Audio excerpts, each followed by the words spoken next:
Alright, magandang gabi sa ating mga lahat ng mga taga-subaybay sa ating channel. Shout out pala sa mga nakapag-subscribe. Shout out sa ating mga DDs vloggers. Laging nakasupport sa ating Pangulong Sara Duterte. Ang tanong po, mas lalo nang ginigipit, no? Okay. So, shout out sa ating mga OFW. Shout out sa ating mga hindi pa mga nakapag-subscribe. Pero kung mag-subscribe na kayo, ha? Kasi wala namang bayad 'yan, mga kapatid. Walang bayad 'yan, mga kapatid. Mag-subscribe na kayo, ha? Sa ating channel. Para lagi kayong makatanggap ng upload natin, ha? So mga kababayan,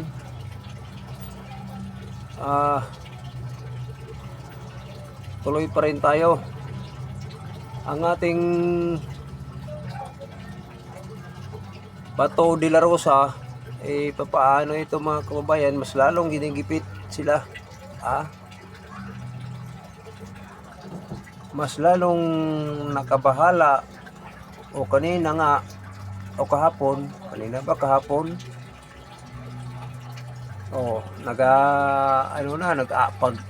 nakapang-abot na, ha?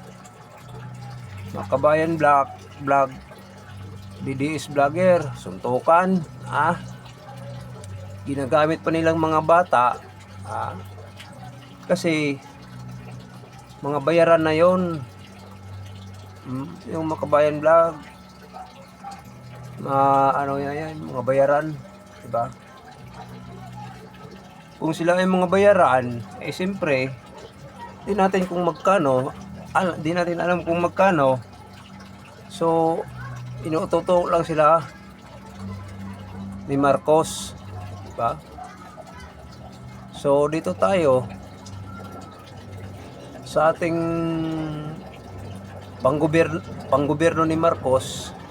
Grabe ang panggigipit, ha?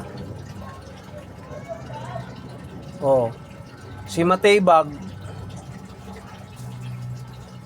dapat tibagin na yan ang ulo, ha? Mga kapatid, tibagin ang ulo. Nagpakamayabang na ito si Matibag, ha? Sobrang yabang Matibag. Uhulihin niya si Bato.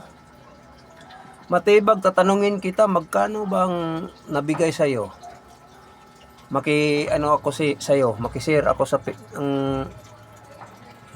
mo, ha? Pang merinda lang, ha? Matibag, ako nagtanong sa'yo, magkano bang bigayan? Pang merinda lang sa akin, ha? Bakit konsintin ka sa paghuli ni Bato de la Rosa, ha? Nagpakatori-tori ka naman, Matibag, ha? Parang ginaya mo si Tori, parang umangat ang imong ranggo, mag-general ka, ha? Ganoon ba? General Pulpol, Matibag, ilan bang natanggap mong pera nga galing sa tawag nitong malita? Mga ilang sobre. Siguro ang sobre, pinakamalaking sobre, nasa mga yan, 1 million, 2 million. Hatian mo naman ako kahit ano lang, pangkape, ha? Matibag, pulpul ka kasi, ha? Pareha kayo si Trililing, ha? Ito si Trililing, isa rin itong tinatawag natin nga makaliwang gobyerno, ha? Kaya tinatawag natin siyang magdalo. Kaya gustong magsarili ng batas. O, anong nangyari sa kanya? Kabago-bago niyang PNP. PNP ba yun? Di naman siya na-promote. Akusahan siya nung time na yon nga siya ay magdalo. Ilan silang ikasawa ng magdalo. Ano bang ibig sabihin magdalo? Tatanong ko sa'yo, Matibag. Bakit nagki-cooperate ka ng Trillanes? Di mo alam yan. Bakit nagki-operate ka na Matibag? Trililing. Ang magdalo, may sariling batas yan. Kaya gusto siyang nag-try siyang akala niya madala ang gobyerno. Nilulusob nila ang dyan, Senado. Nakapag pa sila, tangker. Ang yabang kaya yan magdalo. O ngayon ang nangyayari sa'yo, utosan ka na ni Marcos. Ikaw ang tuta ni Marcos. Ikaw ang tuta ni ito si Matibag. Tuta rin ni Marcos. Upusa. Kala nyo mananalo kayo sa mga kalukuhan nyo? Ikaw, Matibag, di mo alam siguro rin ang batas. Bakit susunuran ka sa mga mga Marcos? Pira-pira na lang yan? Huwag naman ganun, pira-pira. Kapwa-tao mong ginigipit mo. Kapwa-tao ang ginigipit mo, Matibag. Huwag mo naman ganun. Para kang di ka Pilipino. Baka sakali may maghamon sa'yo. Buntot mo abot sa puwit mo. Baka may maghamon sa'yo. Huwag ka magyabang-yabang. Yabang-yabang mo. Ito, sinasabi ko lang sa'yo, Matibag, bigyan mong konsiderasyon ng mga tao. General ba to?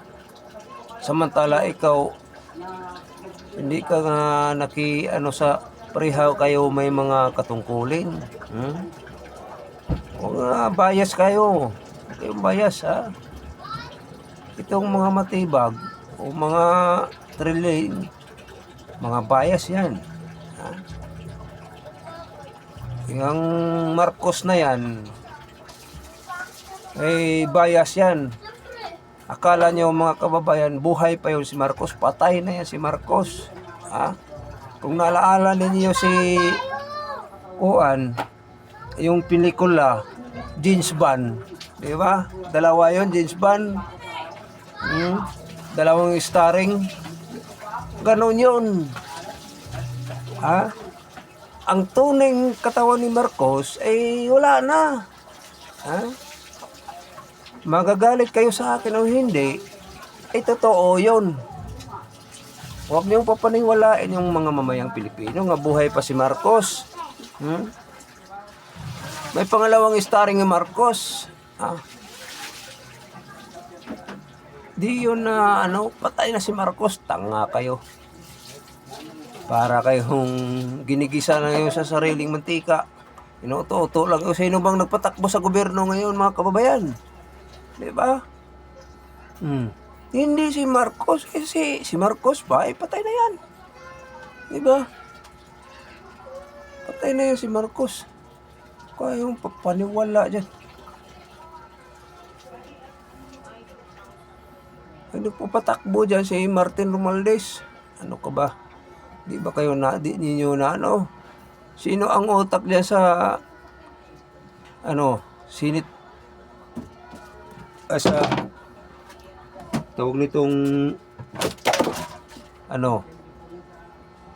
dyan sa Malacanang o dyan senador. Eh, bakit kayo mga sunsunuran? Sino ba'y dyan? Si Soto. Si Soto yung dyan. Mga yan, si Soto, mga akala mo hindi makaliwang partido rin. Yan si Soto, bayad yan ni Marcos o ni Martin Romualdez. Marcos naman, patay na si Marcos. Gago. Patay na si Marcos. Di na yon Marcos nga tunay. Kaya sabi ko sa'yo, kung naaalala ninyo, nakapanood kayo sa pelikula ni James Bond, dalawa yon. Dalawa yon. Dalawang starring yon. Ganon yan si Marcos.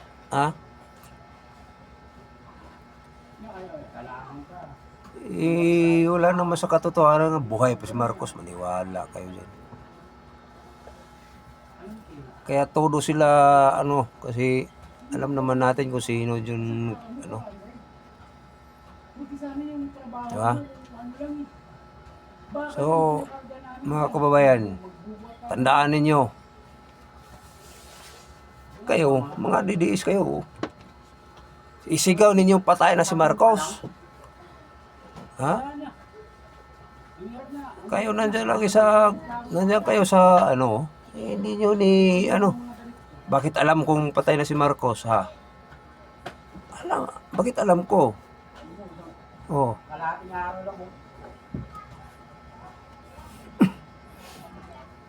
Pinikilan, nabudol na nga kayo, bubudolin kayo uli ni Aranitang Palaka. Aranitang Palaka, bubudolin man kayo.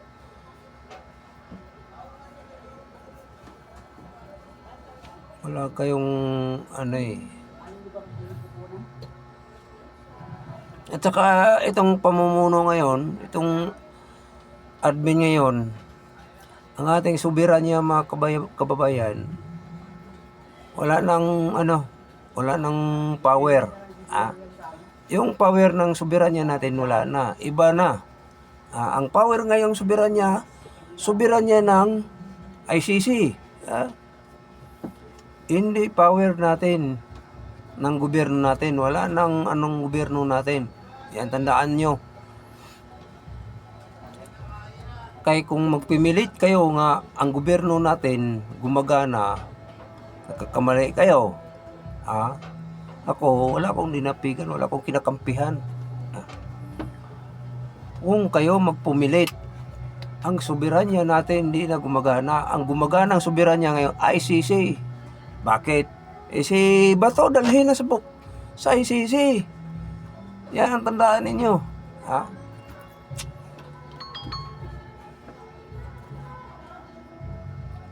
Wala. Mayroon namang kasunod si tawag nito. Mayroong kasunod. Uutay-utay na yan. Mga kababayan, maniwala kayo sa hindi. Kasi kagaya presidente nga natin Duterte, anong nangyari? Di ba nandoon na? Mag-ilang taon na ba siya doon? 2? Sino nang mamahala ngayon sa gobyerno natin? Ni ang ICC.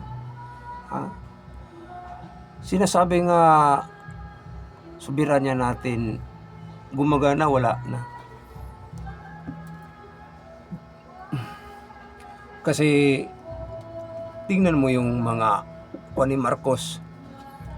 Marcos patay naman si Marcos. Aranita Palaka, di ba? Todo pahuli nila si Bato. Okay? Si Bato madulas hindi nakahuli yung NBI. Matibag, hindi nakahuli. Utot mo matibag. Ha? So, magdandahan ka rin matibag. Baka na maghahamon sa'yo, maghabol-habulan kayo, di kaya makahuli, mapahiya ka. Mapahiya ka. So, ngayon,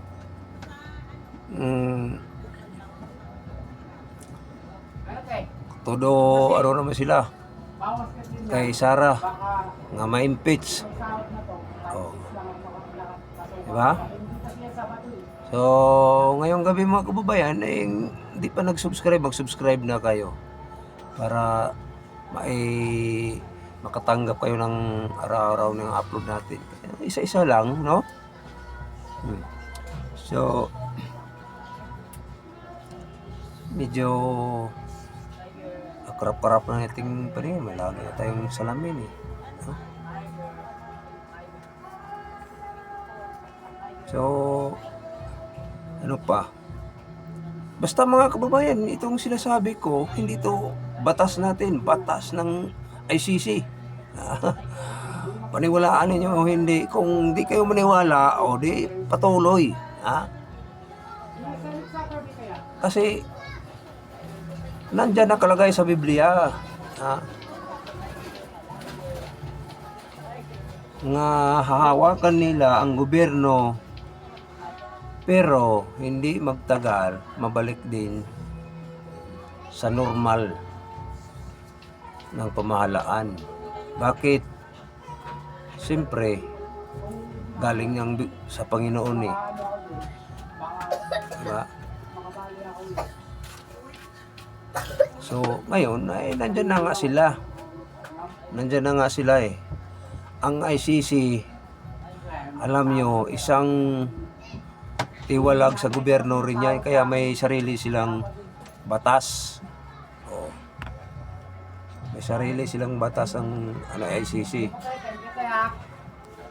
Kaya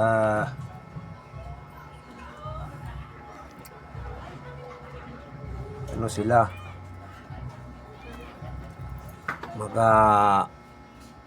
kuwan talaga sila, maghanap silang paraan nga sa ilang pagkadiktador. Ang mga si Maria Sison, si Sison, mga sa NPA, ay mga ngayon nagtatago. Netherlands, sila si mga kaliwang grupo, yun naman sila. Ang ICC ang pinakataas nilang hukuman. Kaya ngayon nandyan na sila. Mga tinatawag ng ICC admin. Sana ba yung sinasabi natin nga yung taga Mindanao, yung sabi niyo nga kakampi kayo kay Sarah, yung sinasabing MILF, puro lang din kayo drawing mga MILF. Mga drawing, puros lang kayo drawing mga MILF. Puro lang kayo pautot.